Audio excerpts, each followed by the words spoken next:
Unfortunately, I can't show you any of the clip because of copyright reasons. However, I'm pretty sure you guys can find it. It's almost everywhere on Twitter. I have never seen a politician give such a bad answer, and I do think that the reason for it is that they don't debate. People on the right sometimes do debate, but the modern politician is all about reading scripts from a prompter, doing what his aides are telling him to do, wear a nice suit, and that's pretty much it. We don't have the statesmen of old that would actually be able to have good rhetoric and be able to handle themselves when pressed on their political issues, because I genuinely think that most of these political issues don't even belong to them. It's pretty much like what the lobbyists are paying for and what their aides are telling them that the polls are saying. But other than that, like you can tell there are some politicians with zero convictions. And it's also the way they speak. I mean, I looked at the way Mike Pence speaks. It's so different than how my friends and the people that I meet with and that I talk with conduct themselves. Basically, he has to stop after every single word and think about the next word. And it's just so fake. It feels like a plastic person that's just like reading from a script. Like a bad actor, pretty much, that didn't learn the lines.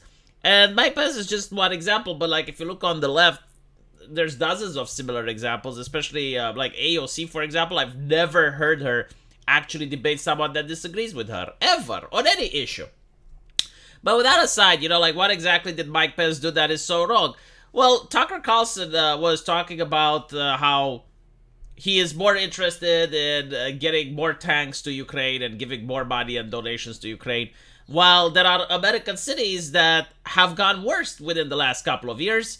Tucker says that he can't name a single city that has gone better, and he drives a lot around the country, and you can look on the streets and you can see that it's a visible downgrade of the way of life.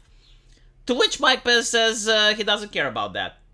I mean, if you're running for presidency and you say, well, I don't care about the cities, why would people in the cities then care about you? Like, why would you even get your votes? Yeah, especially like the way you frame it. It's like, yeah, I mean, it's a legit question. Like, do you care about the people from Ukraine more than you care about the Americans?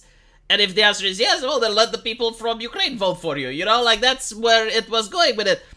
But I'm astonished because I, as a YouTuber, could have handled the question far better.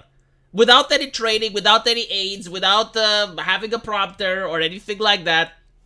The way you can handle the question is by saying, well, I'm running for the president of the United States. And as you know, Tucker, the decline in way of life, as you're talking about, has happened mostly during the pandemic, and more exactly how the Democrats decided to handle that situation.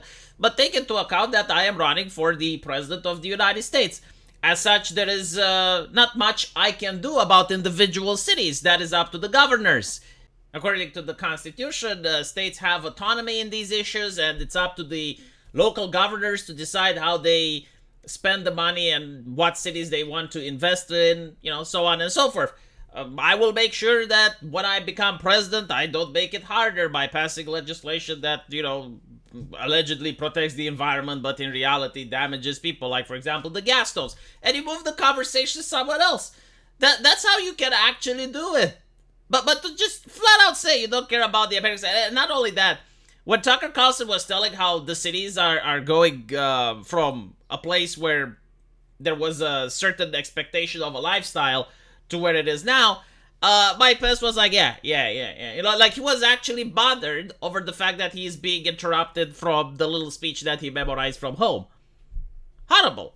The reality with Ukraine, I can even make the pro-Ukrainian argument, because it's kind of difficult to make it for an American, which is living halfway across the world and doesn't understand why his gas prices are going up. But like, I completely empathize with that. I do not expect that an American would have the same mindset like I do, who happen to live next to the border of the conflict.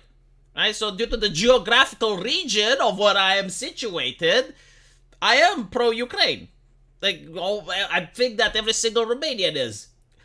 Again, no one wants to have Russia as a neighbor, just like Russia doesn't want to have NATO as a neighbor. Like, the feeling is mutual in this part.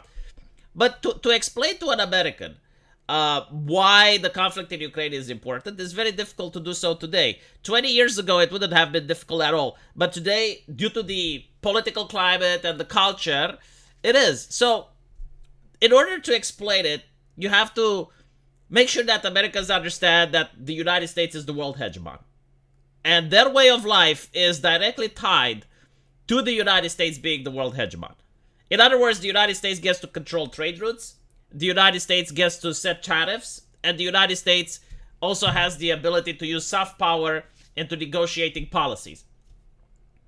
If the United States stops being the world hegemon, then another nation will take its place. There is no such thing as a power vacuum. It's not like, oh, well, the other nations are going to use mutual understanding and respect. No, the next in line as a display of strength is going to become the world hegemon. It's either going to be China or an alliance between China and Russia. And the reality is that America is going to become their little bitch. Because all the other nations that were allied with the United States, they were allied because the US is strong. Well, they're going to ally with the new hegemon. And the disruption that the conflict alone would cause to the world economy is colossal.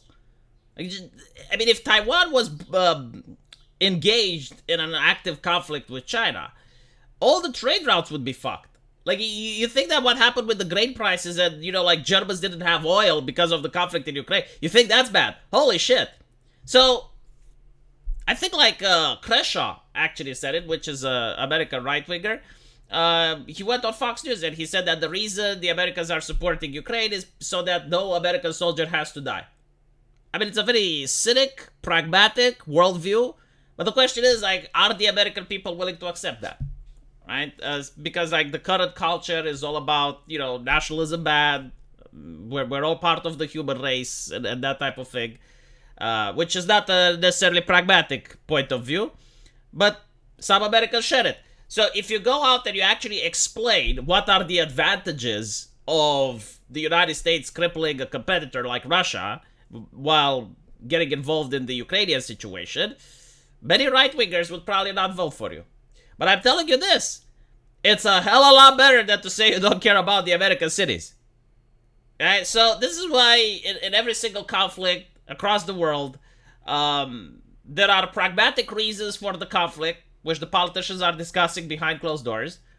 And then this is what you tell to the public in order to win the hearts and minds. So to win the hearts and minds is, well, we're going to put freedom, we're going to spread democracy, we're going to spread diversity, inclusion, and equity in Afghanistan. That's what they're saying. Behind closed doors, there's financial interest. It's like, okay, well, we need to pull out because the situation in the South China Sea is getting a little bit tense. So we need to dedicate more of our resources there, and right, like this is how they're talking. But anyway, let me know what you guys think, and as usual, I will see you in the comment section. Take care.